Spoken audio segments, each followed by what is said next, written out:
ఇంత మంచి అవుట్‌పుట్ రావడానికి నేనెంత కష్టపడ్డానో ఈ వీడియోలో చూపిస్తాను. Hi guys! అందరూ ఎలా ఉన్నారు? ఇప్పుడు ఏ ఫెస్టివల్స్ వచ్చినా ఆ థీమ్‌కి తగ్గట్టు బేబీస్‌కి ఫోటో షూట్ చేయడం చాలా ట్రెండ్ అవుతుంది కదా! ఇది నేను లాస్ట్ ఇయర్ మా ఎర్ర పాపకి శివరాత్రికి తీసిన థీమ్ అన్నమాట.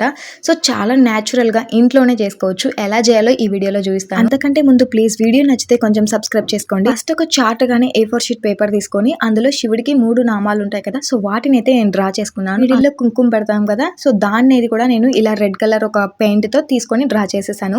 ఇప్పుడు ఈ లైన్స్ ని కరెక్ట్ గా మనం ఇలా కట్ చేసుకోవాలి. కట్ చేసుకున్నాక అవుట్పుట్ అయితే ఇలా ఉంటుంది. నెక్స్ట్ ఫ్లవర్స్ కూడా నేను నా దగ్గర ఉన్న ప్లాస్టిక్ ఫ్లవర్స్ ని యూస్ చేస్తున్నాను డెకరేషన్ కోసం. ఇలా ఫస్ట్ శాంపిల్ గా నేను సెట్ చేసి పెట్టుకున్నాను. ఓకే, పర్ఫెక్ట్ గా వస్తుందా లేదా అని. అన్ని నేను లెగ్గిన్స్ ఇంట్లో ఉండే వాటితో చేశాను.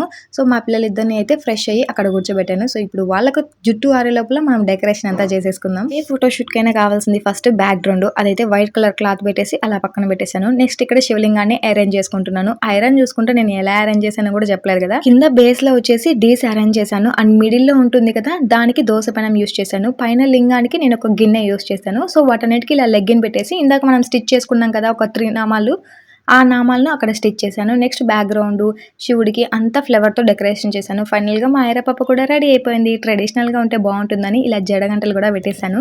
ఇంకా పిల్లలు ఇలా ఎంకరేజ్ చేస్తూ ఉంటే నేను అలా ఫొటోస్ తీసుకున్నాను. నిజంగా ఫొటోస్ అయితే ఎంత క్యూట్‌గా వచ్చాయో నాకైతే బెస్ట్ మెమరీ అనిపించింది. ఇంకా మా అభికి కూడా ట్రెడిషనల్‌గానే రెడీ చేసేసాను. ఫైనల్‌గా చూసిన తర్వాత నాకైతే చాలా హ్యాపీగా అనిపించింది. మీకెలా అనిపించింది?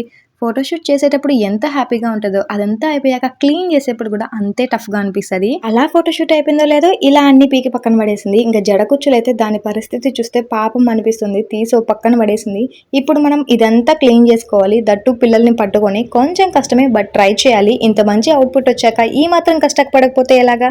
ఈ థీమ్ మీకు కూడా నచ్చిందంటే ఒకసారి మీ పిల్లలు కూడా ఇంట్లోనే ట్రై చేయండి. అండ్ వీడియో ఎలా ఉంది? నచ్చిందా? అయితే లైక్ చేసి, షేర్ చేసి, సబ్స్క్రైబ్ చేసుకోండి. Bye guys! ఇంకొక వీడియోతో మళ్ళీ కలుద్దాం.